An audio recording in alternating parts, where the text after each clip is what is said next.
Being a gay 6th grader sucks.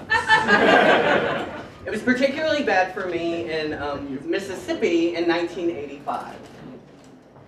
Life sucked at school. It was horrible. Every day I was tortured. People were just horrible. Sissy, faggot, gay wad. It was just, it never ended. Never ever ended. There was this one kid in particular. His name was Jason too. We're going to call him Evil Jason.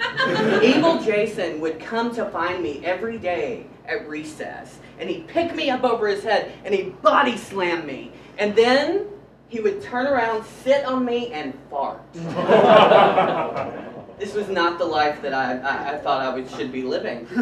It was horrible. And it got to the point where I sort of checked out of school, and I would go to my mama every day and I'd be like, Mama, please don't make me go to school. And she'd say, Jason, honey, life is hard. And you just gotta grin, you gotta bear it, you gotta go through it. And I said, okay, Mama. Well, all of this changed one day when my teacher, Miss McNeese, in the 6th grade, Miss McNeese, she said, we're going to do an oral book report. And the oral book report was supposed to be on an autobiography, and you got to play a character from the autobiography and give the book report as that character. And I thought this was going to make me a star. This was going to change the whole world for me, and I was so excited. But I didn't have a book. And then one day my mama took me to a garage sale, and I looked across the way, and there was this book. It was red, and in fancy letters across the top of it, it said, Mommie Dearest. I was so excited. I walked over and I looked at it and I turned it over, and it turns out it's by Christina Crawford, who is the daughter of screen legend Joan Crawford. And it was a tell-all about how she was abused and treated horribly, and I, of course, related to this. So I took the book, paid my little 25 cents for it, took it home, read it cover to cover. I knew it was the book for me. So I go to my mama and I say, Mama, we got to go to Kmart, we got to get me a wig. And Mama knew about the book report, so she was like, Jason, honey, don't you think it would be better if you played like a boy character? And I said, Mama, the boy characters in the book, they suck. Christopher's just tied up in a bed the whole book. Mama, it's for school. So,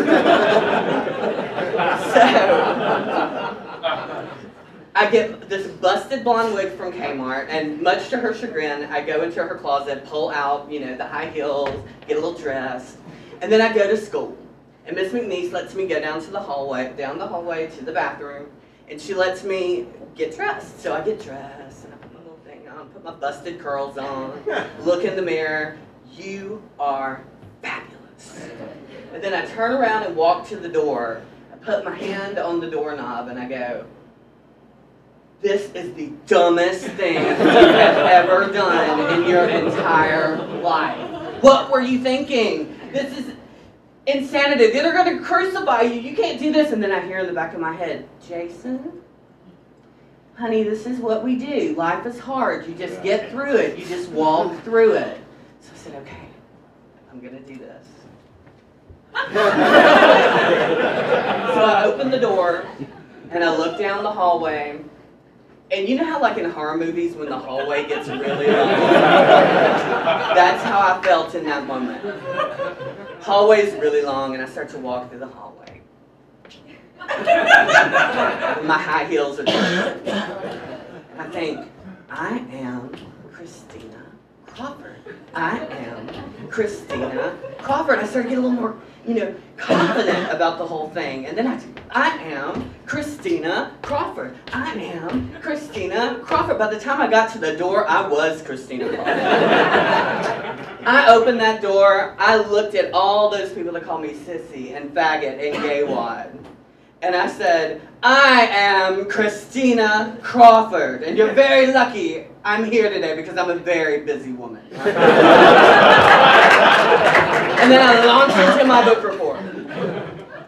And as I'm doing this book report, I'm telling my story as Christina Crawford, I start to get angrier and angrier because I start to realize that this book isn't just about this mother and daughter abuse. This is about me being abused by all of these kids. And I get furious and I start to get angrier and angrier and angrier. And evil Jason's sitting in the front row and I grab his desk and I look at him and I say, how would you feel if you were me? And our eyes locked for just a few seconds. And I really think in those few seconds he saw me for who I was. And he heard me for the first time. Now, I wish I could say that life changed.